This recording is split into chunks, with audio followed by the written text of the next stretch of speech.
రాష్ట్ర ప్రభుత్వం క్రీడా రంగానికి అత్యంత ప్రాధాన్యతనిస్తూ యువత ఎక్కువగా క్రీడల్లో పాల్గొనేలా ప్రోత్సహిస్తున్నట్లు జిల్లా కలెక్టర్ పి రాజాబాబు పేర్కొన్నారు. దర్శి పట్టణంలోని శివరాజనగర్ లో నూతనంగా నిర్మిస్తున్న క్రికెట్ స్టేడియంను జిల్లా కలెక్టర్ పి రాజాబాబు దర్శి నియోజకవర్గ టీడీపీ ఇన్ఛార్జి డాక్టర్ గొట్టిపాటి లక్ష్మితో కలిసి సందర్శించి జరుగుతున్న పనులను పరిశీలించారు. ఈ సందర్భంగా జిల్లా కలెక్టర్ మాట్లాడుతూ దర్శి పట్టణంలో ఇలాంటి క్రికెట్ స్టేడియం ఏర్పాటు చేయడం వ్యయ ప్రయాసాలతో కూడుకున్నదని తెలిపారు.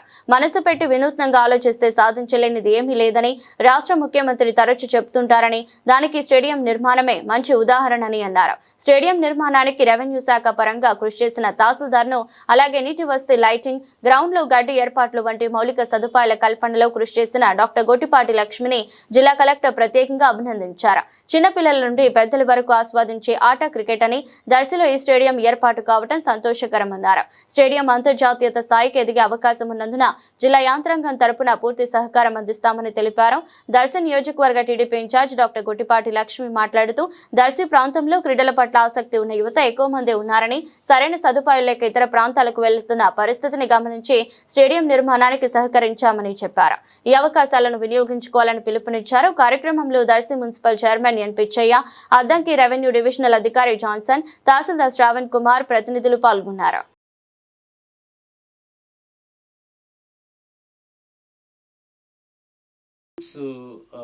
సంబంధించి ఈ గ్రౌండ్ అనేది ఏర్పాటు చేయడం అనేది it's not a ordinary issue. CM గారు ఎప్పుడు చెప్తూ ఉంటారు, మనసు ఉండాలి, మీరు ఆలోచించండి, ఆలోచిస్తే అన్నీ కూడా ఫైనాన్స్తోనే అవుతాయి అనేది కాదు, చాలా ఫెసిలిటీస్ ఉంటాయి, అవి మీరు ఇన్నోవేటివ్గా ఆలోచిస్తేనే అవి జరుగుతాయి అని చెప్పేసి వారు ఎప్పుడు కూడా చెప్తూ ఉంటారు.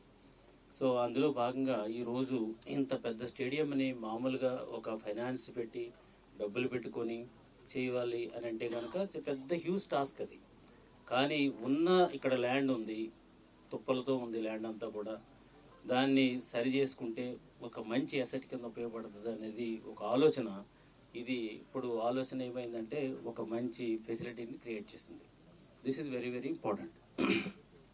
నాకు మొట్టమొదటిసారి మా తహసీల్దార్ శ్రావణ్ చెప్పినప్పుడు ఇమ్మీడియట్గా నేను ఎస్ అంటే కారణం ఏంటంటే, ప్రతి ఆఫీసర్ కూడా తను ఒక పోస్టింగ్కి వెళ్ళిన తర్వాత ఏదో కొంత కాంట్రిబ్యూట్ చేయాలి. సో అది నేను ఎప్పుడు కూడా మా ఆఫీసర్స్ కూడా అడుగుతూ ఉంటాను, నువ్వు ఈ పర్టికులర్ పొజిషన్లోకి వచ్చి యాజ్ ఎ కలెక్టర్గా కానీ, లేదా ఒక ఆర్డీఓగా కానీ, ఒక తహసీల్దార్గా కానీ, లేదంటే ఎనీ పోస్ట్, నీ పోస్ట్ ఇక్కడికి వచ్చావు అని అంటే కనుక నీ ద్వారా ప్రజలకు ఏం మంచి జరిగింది, నీ కాంట్రిబ్యూషన్ ఏంటి, ఇక్కడి నుంచి 2 సంవత్సరాల్లోనూ వెళ్ళిపోయినప్పుడు నీ కాంట్రిబ్యూషన్ ఏంటి అనేదే నేను ఎప్పుడు కూడా ఆఫీసర్లు అడుగుతూ ఉంటాను.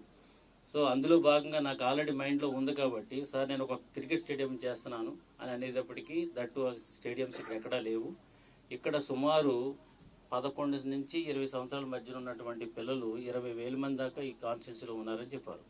వాళ్ళందరూ కూడా ఇప్పుడు క్రికెట్ మీకు అందరికీ తెలుసు, it is one of the famous and most liked game. So చిన్నపిల్లల నుంచి పెద్దవాళ్ళ వరకు కూడా సో ఆ క్రికెట్ని ఆస్వాదించేటువంటి గేమ్ అది. సో అంతటి ప్రాముఖ్యమైనటువంటి గేమ్కి సంబంధించి ఒక గ్రౌండ్ మనకు లేకపోవడం అనేది చాలా శోచనీయం. అట్లాంటి పరిస్థితిని మనం అర్థం చేసుకుని ఇక్కడ ఉన్నటువంటి మన ఇన్ఛార్జ్ గారు వారి యొక్క ప్రోత్సాహంతో, ఆయన యొక్క ఎంఆర్ఓ గారి ఇనిషియేటివ్తో ఇదంతా కూడా ఇప్పుడు తయారైంది. నౌ ఐ హోప్ దట్ ఈ గ్రౌండ్ చాలా ఐడియల్గా లొకేట్ అయి ఉంది, ఊరికి కొంచెం దూరంగా ఆడుకోవడానికి ఏ విధమైన ప్రజలకు కూడా ఇబ్బంది లేకుండా ఉంది. ఈ గ్రౌండ్లో ఈ ఒక గ్రౌండ్ ఫామ్ చేయడం అంటే జస్ట్ జంగిల్ క్లియర్ చేయడమే కాకపోకుండా దానికి కావాల్సినటువంటి ఫెసిలిటీస్ కూడా మనం ఇవ్వాలి. అందులో భాగంగానే ఒక మంచి గ్రాస్, దీనికి సూటబుల్ గ్రాస్ తీసుకొచ్చారు. అదేవిధంగా ఈ water facility, under ground water facility కల్పించారు, చుట్టూ లైటింగ్ పెట్టారు. ఇట్స్ యాజ్ గుడ్ యాజ్ ఒక ఇంటర్నేషనల్ నేషనల్ లెవెల్ స్టేడియంని ఇక్కడ మీరు డెవలప్ చేస్తున్నారు. దట్ ఈజ్ అది అందరూ కూడా మనం గుర్తుపెట్టుకోవాలి. సో రేపు రాబోయే రోజుల్లో దర్శి స్టేడియం రేపు రాష్ట్రంలో నలుమూలలో కూడా వినిపించేటువంటి పరిస్థితి వస్తుంది. అంత బాగుంది కాబట్టి ఈ ఫెసిలిటీ, దీని అందరినీ కూడా మనం అందరం కూడా డెవలప్ చేసుకోవాలి. మరి ముఖ్యంగా నా యొక్క పర్సనల్ అప్రిషియేషన్ టు మా తహసీల్దార్ గారు.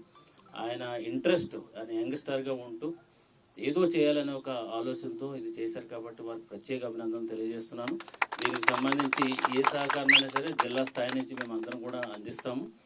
ఒక డిఎంఎఫ్లో కానీ లేదంటే స్పోర్ట్స్ ప్రమోట్ చేసే ఫెసిలిటీ ఏది ఉన్నప్పుడు కూడా అందులో నుంచి మనం ఇవ్వడం, లైక్ స్పోర్ట్స్ని ఎంకరేజ్ చేసి కాంపోనెంట్ కింద చేయడం, లేదంటే సిఎస్ఆర్ అమౌంట్ అయినా సరే తీసుకుని ఈ స్టేడియంని మనం ఈ క్రికెట్ గ్రౌండ్ని బాగా డెవలప్ చేస్తాము, అన్ని రకాల సహకారం అందిస్తాము. ఇది మనకు కావాలి. ఇప్పుడు అన్నీ కూడా ఫైనాన్స్ కాకపోకుండా ఇట్లాంటి ఇనిషియేటివ్స్ కావాలి. సో అందరూ కూడా ఈ రకంగా ఆలోచించాలని, ఆఫీసర్స్ అందరూ ఆలోచించాలని, అదేవిధంగా ప్రజలందరూ కూడా కల్పించినట్టు ఫెసిలిటీని మీరందరూ కూడా యూజ్ చేసుకొని, ఇందాక మేడం చెప్పినట్టు ఈ స్పోర్ట్స్లో అనేది ఎప్పుడైతే మనం పార్టిసిపేట్ చేస్తామో మానసిక వికాసంతో పాటు వాళ్ళకు కూడా బెనిఫిట్స్ ఉన్నాయి. సెపరేట్ కోటా ఉంది, జాబ్స్లో కోటా ఉంది, తర్వాత మంచి మంచి కాలేజెస్లో కోటా ఉంది. కాబట్టి ఈ ఫెసిలిటీని అందరూ కూడా ఉపయోగించుకొని మంచిగా అంటే పేరు తేవాలని, దర్శి కాన్స్టిట్యున్సీకి కాకుండా ఈ ప్రకాశం జిల్లాకి, ఆంధ్రప్రదేశ్కి మంచి పేరు తేవాలని సందర్భంగా తెలియజేసుకుంటూ ఇంతటి మంచి కార్యక్రమాన్ని ఏర్పాటు చేసినటువంటి మన కాన్స్టిట్యున్సీ ఇన్ఛార్జ్ గారికి, అదేవిధంగా ఇంత ఏర్పాటు చేసినటువంటి మా తహసీల్దార్కి అందరికీ కూడా నమస్కారాలు తెలియజేసుకుంటూ సెలవు తీసుకుంటున్నాము. శివరాజనగర్లో కూడా ఈ స్టేడియం రావటం ఇక్కడ వాసులకు రేపు ఎంప్లాయ్మెంట్ పరిధిలో కానీ ఇక్కడ ఈ ఏరియా డెవలప్మెంట్ కానీ వాళ్ళకి చాలా ఉపయోగంగా ఉంటుంది. అంతేకాకుండా ఇది ఒక్కటే కాకుండా కూటమి ప్రభుత్వం అధికారంలోకి వచ్చాక ఎప్పుడో నిలిచిపోయిన స్పోర్ట్స్ స్టేడియంని కూడా ముందుకు తీసుకెళ్తున్నాము. సో దర్శిలో యువతకు అన్ని రకాలుగా మేము అండగా ఉండాలి, వాళ్ళని ఎంకరేజ్ చేయాలి. స్పోర్ట్స్ వల్ల హెల్త్ పరంగా బెనిఫిట్స్ ఉంటాయి, వాళ్ళకి మంచి స్పోర్ట్ ఇప్పుడు ఇక్కడ ట్రైనింగ్ అన్ని సదుపాయాలు ఉంటాయి. క్రికెట్ స్టేడియంలో కానీ మనం దర్శిలో చేస్తున్న స్పోర్ట్స్ స్టేడియంలో కానీ ప్రాపర్ ట్రైనింగ్ అవి ఉంటే వాళ్ళు జిల్లా స్థాయి, రాష్ట్ర స్థాయి పోటీలకు వెళ్ళొచ్చు. అట్లాగే రేపు స్పోర్ట్స్ కోటాలో ఎంప్లాయ్మెంట్ కూడా వాళ్ళకి ప్రత్యేకమైన అవకాశాలు ఉంటాయి. ఇలా మేము ఎప్పుడు కూడా దర్శి ప్రజలకు అందుబాటులో ఉంటాం. మా కష్టపడి మేము అన్ని విధాలుగా అన్ని ప్రాజెక్టులు ముందుకు తీసుకెళ్ళడానికే చూస్తున్నాము. ఎవరికైనా ఏ హెల్ప్ అయినా చేయడానికే మేము రాజకీయాల్లోకి వచ్చాము. ఈ రోజు ఈ ప్రోగ్రామ్ ని వీక్షించడానికి వచ్చిన కలెక్టర్ గారికి ప్రత్యేకమైన కృతజ్ఞతలు. అలాగే మేము ఏసీఏ ఆంధ్ర క్రికెట్ అసోసియేషన్ వారితో కూడా సంప్రదించడం జరిగింది. ఇక్కడ ఫర్దర్ గా అవసరమైన ఏదైనా ఇన్ఫ్రాస్ట్రక్చర్ కానీ లేదా కోచ్ విషయంలో కానీ వాళ్ళ సంపూర్ణ సహకారం అందిస్తాం, వాళ్ళ టీంను పంపిస్తామని కూడా మాకు తెలియజేశారు. ఈ ప్రోగ్రాంకి హాజరైన ప్రతి ఒక్కరికి ధన్యవాదాలు.